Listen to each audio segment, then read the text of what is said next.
one which strengthens me. Into your hands I commend myself. Into your hands I commend everyone who's present here. Pray, Lord, that your sovereignty, your presence may enfold us and be with us, Lord, as we learn to be better women, the women that we are today, the women that we should be, the women that you have created for your own self. So, Lord, through this character of Esther, I pray, Lord, that you minister to us. Holy Mother of God, you've always been there with us, with me. I pray, Ma, that you journey with me even as I spend this next minutes as you walked with Jesus to the cross of Calvary. I pray, Mother, that you be with me. Hail Mary, full of grace, the Lord is with you. Blessed are you among women, and blessed is the fruit of your womb, Jesus. Holy Mary, Mother of God, pray for us sinners, now and at the hour of our death. Amen.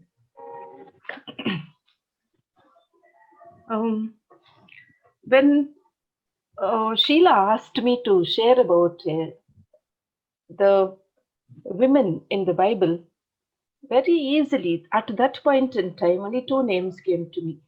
Because recently I had spoken about Ruth, so I thought Esther, or my own daughter's name is Judith, then I should speak about Judith. Not that I have studied these, I just accepted and I told her Esther. After that, when I started praying and going through, I was really stuck.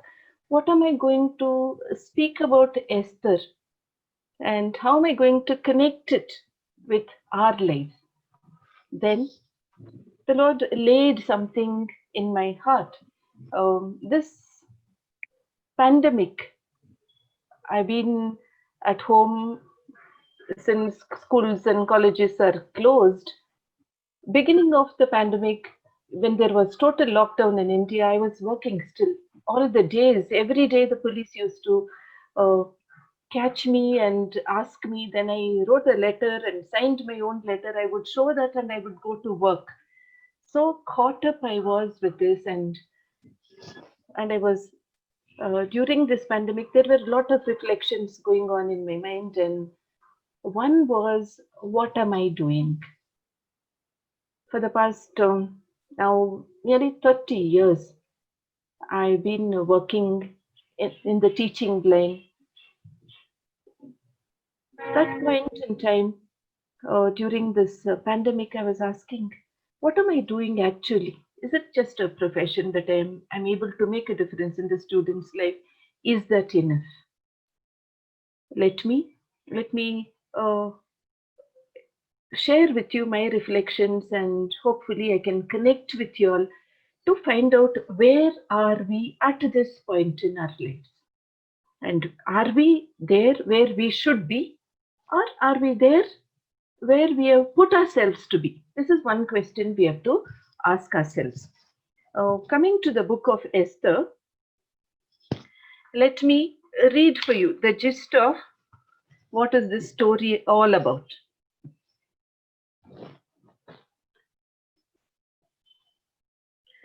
The Book of Esther tells the story of the deliverance of the Jewish people. We are shown a Persian emperor, Ahasuerus or Xerxes, who makes momentous decisions for trivial reasons, and his wicked minister Haman, who takes advantage of the king's compliance to pursue a personal vendetta against the Jews by having a royal decree issued ordering their destruction. The threat is averted by two Jews, Esther and her uncle or cousin. Two different places they say two different things, Mordecai. Their influence and intervention allow the Jews to turn tables on their enemies and rout their attackers. This deliverance is commemorated by the inauguration of the Jewish festival, Purim, which is celebrated during the mid-February through mid-March. The book confronts the modern reader with important themes: the evil of genocide and racism. Esther's characters matures over the course of the narrative. As a girl, she is recruited for the king's harem because of her physical beauty. But at a key moment, she rises to the challenge to risk her life for the salvation of her people. At that point, she transforms her status as a queen from a position of personal privilege to one of power and public responsibility. Esther's uncle Mordecai appears first as an adoptive father whose solicitude for Esther leads him to the king's gate, where he foils a plot to assassinate the king. When he learns of the edict against the Jews, he encourages Esther to confront the king. The book ends with Mordecai as the king's chief minister. Okay, this is the story about the book of Esther. This is the story. Now, this is the one book. This book was written both in Greek as well as in Hebrew.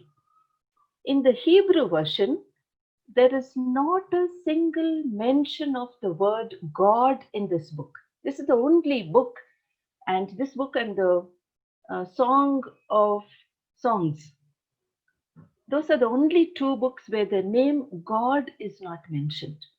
But this book has a Greek version where there are certain chapters added, and in that Greek version, there's the name of God mentioned.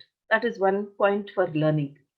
Second point of learning is the kingdom of this Xerxes is extending from Ethiopia to India. First time in the Bible, the name India is mentioned, and twice in this book, the word India is mentioned. You can imagine from Ethiopia to India, the kingdom is extended or spread. Such a huge kingdom, this person, Xerxes or Ahasuerus, is leading. The name India is mentioned in the Bible. So this was something new. And looking at the character of Esther. Who is Esther? Esther was a Jew. During this period, after they lost the battle, the Jews got spread from all the way from Persia, Ethiopia to India. Wherever there were the Jews, this one evil man called Haman, who was very close to the king, in order to take revenge on Mordecai. Why he wants to take revenge on Mordecai? This Haman becomes a great man before the king, so he puts forth a rule that everyone should bow before Haman. All the people bow before Haman except Mordecai. Mordecai sits at the gate of the palace, but he never bows down. Because of that, Haman decides to kill all the Jews, and he gets permission from the king, and he writes a letter, and this letter goes from Ethiopia to India that on this particular day that the Jews will be killed, and the amount of silver that is going to be collected to their destruction will be handed over to the king. This is the condition. Where does Esther come? Now, Esther's parents were killed, and Mordecai was her cousin who adopts her, and then he keeps her with him, and then since Esther was of great beauty, she is sent into the king's palace to be part of the harem. The king will have so many women, so many young girls. She is part of a group of virgins who are taken to the king's palace to be beautified before sent to meet the king. Now, what kind of beauty treatment does Esther receive? Esther receives a beauty treatment of 6 months of massaging her body with the oil of myrrh, and 6 months of applying cosmetics and perfumes to her body. 12 months of beauty treatment. This is what she goes through in order to beautify herself and present herself to the king. Now, the king, when her turn comes, the king looks at her and then he sees her beauty and he really falls for her. And she becomes very, very special. So special that the king takes the crown of his the previous wife Vashti and puts the crown on Esther's head, and Esther becomes the queen. Now, this is Esther, who is serving the king, and then she has become his favorite. What is the learning point from here for all of us? What is the learning point? There is a book called Road to Character. In that book, the writer Brooke writes about, very beginning of the book, he writes that there are two kinds of virtues. There are two kinds of virtues. What are these two kinds of virtues he's talking about? He's speaking about resume virtues and eulogy virtues. Dear sisters, am I with you? So he's talking about resume virtues and eulogy virtues. Now, what are these resume virtues? Resume virtues can be our achievements, the awards that we have won, our education, the jobs that we hold, what are we known for, our position in the society, all this. Those are called as resume virtues. What are eulogy virtues? The eulogy virtues are those that are read when the time comes for each of us. Now, what are we working for in our lives? This is the question. This is the question I've asked myself. What am I working for? In my life, if you take, I have started when I started schooling in a very small, simple Tamil medium school I studied, where no one from the school has reached a college called Mount Carmel College. No one. The school hasn't seen in its history, no one has entered Mount Carmel College. So I was the first student to ever go and study in Mount Carmel from that entire school. I studied in a Tamil medium school. Then I went on to study in Mount Carmel. Struggled, worked hard from what a background to what a modern college that was, taking up science, fighting it out with the others, and coming out. When I finished college, God's goodness, I stood fourth for the college and came on to study little more. I did my post graduation, I did my MPhil, I did my B.Ed. I studied, and God's goodness again, I was able to do well. So for myself, okay, I wanted to be a doctor, but at that point in time we were 8 children. I don't think so they could have afforded me to be a doctor. So the second best was, I said, I'm going to become a teacher. From my classroom, I will send out many doctors into the society. That I decided. So I worked hard as a teacher. I won Best Teachers Award, and Karnataka Workers Association, they gave me another Best Teachers Award from the students. All this happened. I did all this. Then uh, sometimes I used to sit and dream that, if as a teacher I am doing so well when I was working in Francis Xavier's, what if a school is given to me? How differently I would run a school. God dropped that on my lap. I became a principal of a school. Then I became a principal of a school, and I worked as a principal of a school, and I had to work on getting affiliation for the school. It was a 1 year process of writing, documenting, and sending it to the board, working with the government officials. Then the day came for inspection. The inspector came. I went to receive her from the airport. She inspected my school. Then I got affiliation without a single wrong thing remark. What was supposed to be inspection for 2 days was finished in half a day. She said, so well documented everything that I did. And I looked at her and I felt, yeah, she's really powerful. So one day, looking at my work, the ICSE board, 6-7 years back, they made me an inspector for the ICSE board. I received that. The ultimate a person can reach is being an inspector, as a teacher, as principal.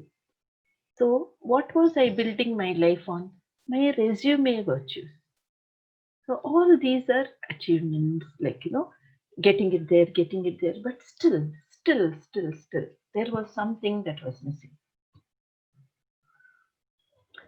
Then I started doing a little bit reflecting on myself, studying, finding out, going on my knees, and asking myself, what is all this? Am I going to be remembered for being the best biology teacher or a best principal or a good inspector? Because all over India, for the past 6 years, I was traveling all over India, inspecting schools.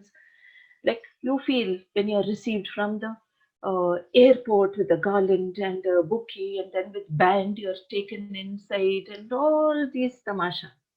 Was going through all that, but still at the back, well, can I stand before my creator with all this accolades, this that I've achieved?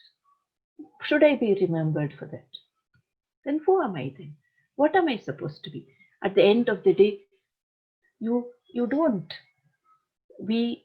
Some of us are mothers, sisters, wives. We know the struggle we go through as women in our, and what is enough, where any time we were satisfied with who we are.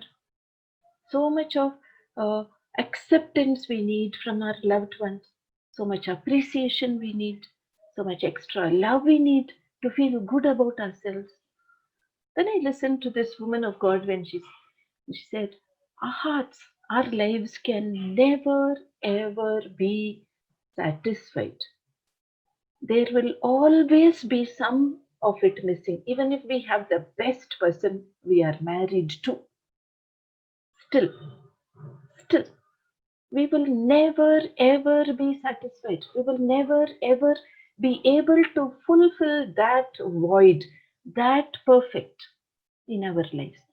And we will find only when we go to heaven and when we are married to the Lamb of God, when Jesus becomes our spouse, that is when we will receive that perfection, that perfect love, that perfect satisfaction.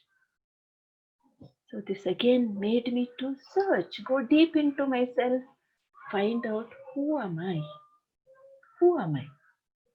Basic questions in the Catechism of the Catholic Church. When we teach Catechism, what is the first question?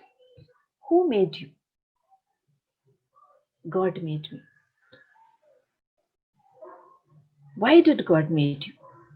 God made me to know Him, love Him, and serve Him. And with what did the God made us? The God made us out of love, and we are children of God. So this person who is writing the uh, book Road to Character, he speaks about. He says, there is a humiliating gap. He says, there is a humiliating gap between my actual self and my desired self. I'm going to repeat again. Please see if you can connect with it. There is a humiliating gap between my actual self and my desired self. All of us have this desired self. Can someone else define that desired self for us? No one. No one. That desired self is only you can find between you and your God. It is God's revelation to each one of us. to find that desired self. What is this desired self? Who I should want to be? Is anybody there who is not yet married or having children who are not yet married, having daughters? There was this um, poster, one poster where a man is seen lying on the bathroom floor. He's lying on the bathroom floor with two different socks, and he's there next to his 15-year-old daughter. And this 15-year-old daughter was sick for the whole day, cannot keep even a single drop of water in her system. So she was continuously vomiting. And so, uh, what could he contribute to her? Just be there. After vomiting, she was lying on the floor. He was just lying on the floor. His wife comes to see this, and she takes the picture and she puts, and she says, all those out there, girls who are looking for husbands, please pray for the person who will lie down on the bathroom floor with your 13-year-old daughter in future when she cannot keep a drop of water in her system. Pray for the man who would wake up in the morning at 6:30 and gather his family to go to church. Pray for the man who will put you and your children before himself. You see the requirements of life. Somehow we are so caught up with what is happening. We as women, we allow the society to design us. We allow our husbands to uh, design us again, define us. We allow our children to define us. So many parts of us is being defined by this one and that one and that one. And over a period of time, we lose who we are. We lose that focus, who we are. We have been created by God for His own purpose and for His own pleasure. You look at Esther, she's been created. Her identity was a Jew. But what has happened to her? The transformation of her life? She was going to be suited for a king. Whether king will accept her enough to call her back. All those young virgins who were allowed to go through this beauty treatment were one by one sent to the king for his use. If they were lucky, they would be called again. Otherwise, they will be one of those concubines, they will be in the harem. Imagine Esther was designed, fashioned, going through that beauty treatment for that king. Was it her identity? No. So there comes, all of us go through. We work out our lives into suiting somebody's likes and dislikes, somebody's needs, somebody's designs. So we think over a period of time, by doing all this, sacrificing ourselves, we are. But still, if all that is doing well, why aren't we happy? Why, as women, at the end of the day, there is something that is missing in our life? Why? This is what has been my reflection for some time, and I'm working hard at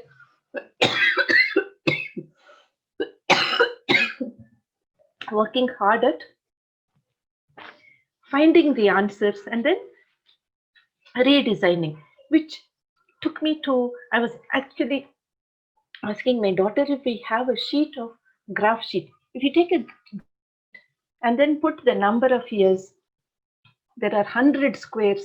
Where is our square? Where do we stand?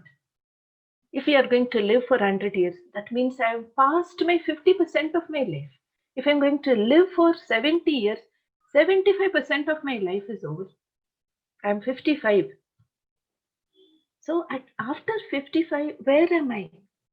Have I done what I am supposed to do. Have I reached? Where is each of us? Do we have a roadmap? Do we have a plan for our lives? Or we allow seasons, time, people to plan our lives? Look at what now I narrated the story to you. Now Haman has sent the edict that all Jews will be killed. When Mordecai hears this, he wears sackcloths and walks along the roads of Persia, crying aloud, saying, "This is what is going to happen." And he remembers that his niece is found favor with the king. So he sends word to Esther. So this is Esther's answer. I'm reading from chapter 4 of Esther, verses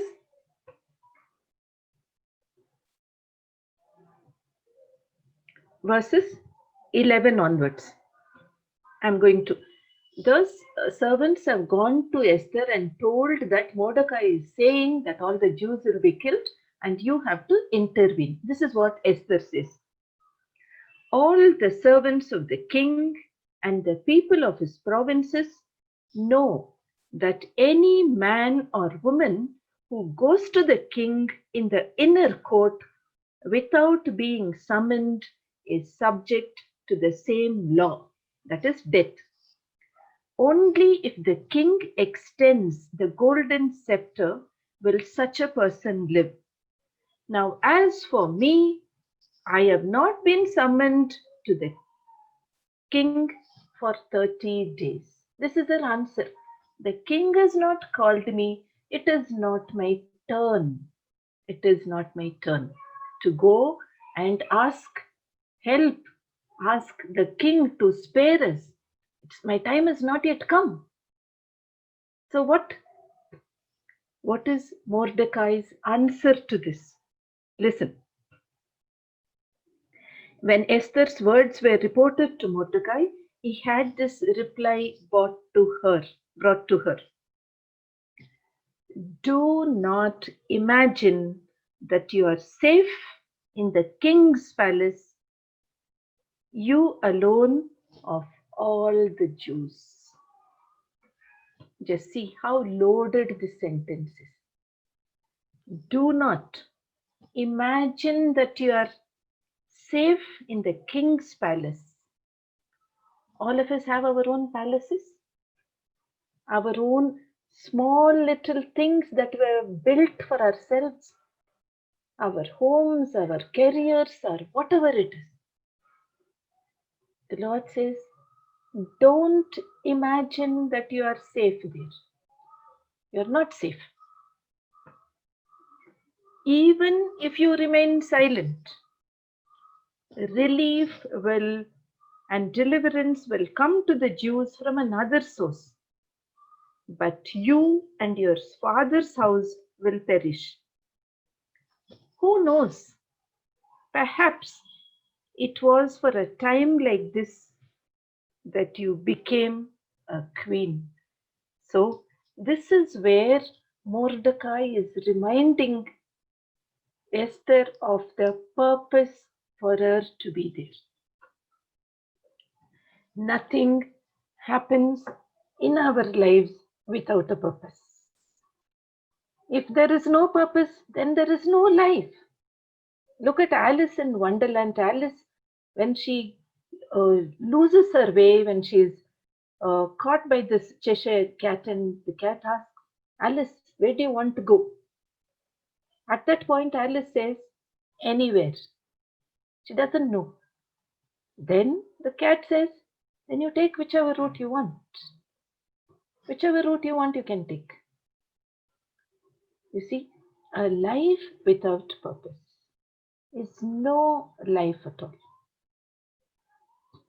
Dear sisters, our life, where we are, there is a purpose for which God has put us there. Let that purpose As I told you, we may be designing that purpose by ourselves. This is the way. How many times my main aim when I was growing up, I would sit in the kitchen with my mother and I will say, Mama, 10% of you, Ma. Ma, give me 10% of you. If you give me 10% of you, I will be the best woman. I will be the best mother. I just want 10% of you, Ma. I will be the best cook. This is what I used to tell her, 10% of you, Ma. Then as I got married, then I said myself I should be the best wife. Then the children came, the best mother. I should be known that I should work hard to be the best mother that I can. Then the prayer changed. I should be a strong woman of God. Then now how am I going to be? So there has always been that little after achieving, after doing all the work. As I told you, you can never find fulfillment unless you find fulfillment in God. So that fulfillment we are going to get only in Jesus, and that will happen only when we find our purpose. Only when we find our purpose. And to look at what Mordecai says, you are not safe in your palaces. The kingdom that we have built for ourselves, the thought process, the ideology, this is not us. This will never keep us safe. We have to rise above. So there was this person, I forget his name. I think his name was first name, I forget, Burton. Now, Burton was an atheist. As a young man, he was an atheist. And after sometimes he becomes a Catholic. As an old person, one day he was walking on the street of New York with another person. And as they were walking, that other person asked him, okay, Burton, what do you want to be? Out of the blues, he just asked him. So Burton thinks and thinks. He's written so many books. He's a commentary on so many books. He has written reviews about so many things. And he thinks and thinks and he says, oh, I want to be a good Catholic. That's what he says. That other person looks at him and he asks him, is it? You want to be a good Catholic? That's all? Then Burton again thinks. He thinks and thinks and thinks. Yes, I want to be one of the best Catholics. That was his answer. In other words, what is he trying to find? He's trying to find the word. I want to be a saint. Our ultimate goal, that purpose, as I told you, there is a huge gap between my actual self and my desired self. So that gap, if it has to be built, then I should change and look at my roadmap. My journey, if it can be fit in a map, no one leaves the house without. Now, anywhere you can reach because there is a map. The map shows you. Do you have a roadmap for yourselves? If there is a roadmap, get one roadmap. Wherever we are, in that grid of a graph sheet, where is our square? Find that square and see the rest of my life, how am I going to reach? Find that roadmap. How am I going to? Francis de Sales, when they asked him, he was called as Saint Francis de Sales was called as the saint maker. You know why? He had so much influence on people around him that if you were in his company, you would become a saint. That kind of an influence he had. When they asked him how to become a saint, he said, simple. He said, whatever you are, be the best. Whatever you choose to be. That was all he said. Whatever you are, whoever you are, be that person well. So this was his answer. Very simple. And recently I got so carried away by Saint Gerard Majella. He left home as a young man and he wrote it in a piece of paper. If we go to uh, Italy and where he lived, that paper is still there. He just wrote in a small piece of paper and left it for his mother. I'm going to become a saint. He wrote it and he left home. He lived for just 24 years, one of the greatest saints the Redemptorists to live. He wrote, I am going to become a saint. So if somebody asks you, what is the purpose of your life and my life? Hereafter, I should say, not a good mother, not a good wife, not a woman of God. I want to be a saint. So if I want to be a saint, then I am going to find out who I am first, a child of God. And next question we should ask about is why? Why? Why did God make you? Who made you? God made you. Why did God make you? The second question, ask yourself. Why did God make you? Find that answer for that. See, the who Mordecai reminds Esther who you are. Don't forget who you are. You are a chosen race. You are a Jew. You are one chosen by God for a purpose. Why? For all you know, you became a queen. For all you know, to bring salvation to this people. That is our calling. Sometimes, see, why do things unfold as they do? Why are we put in specific places? Why were we born to a particular age? Why have these unique people become part of our lives? Could it be part of a divine plan that we are living at this special time? Think of all this. Are we in a special time? I feel I am in a special time. Do you, sisters, as my life unfolds, 11 years of my life, I worked in Francis areas, working well with the Christian students, no? The catechism classes and my biology classes, all classes, I brought in an element of Jesus, morality. There was a lot of children listening to all kinds of music, and we did a research on this backmasking and all. The children stopped, and I conducted character education for the girls, which shaped many of their lives. Till today, they um, write back to me. Those classes, my life took a shape in your classes. This is what they write. Then the Lord, one day I made this prayer, Lord, I want to speak about you every day of my life for the rest of my life. It was one of those prayers I made on 31st of January 2008. Sorry, 31st of December 2008. I made this prayer. Lord, I want to talk about you every day. This is my resolution. I'm not making a resolution, but please give me the grace. Today I can, as I sit before you, I can see that, every day I have spoken about the Lord to somebody. God took it so seriously. From the cool comforts of a Catholic convent institution, took me and threw me into another school where, out of the thousands of children who studied, I did not have 20 Christian teachers and students put together.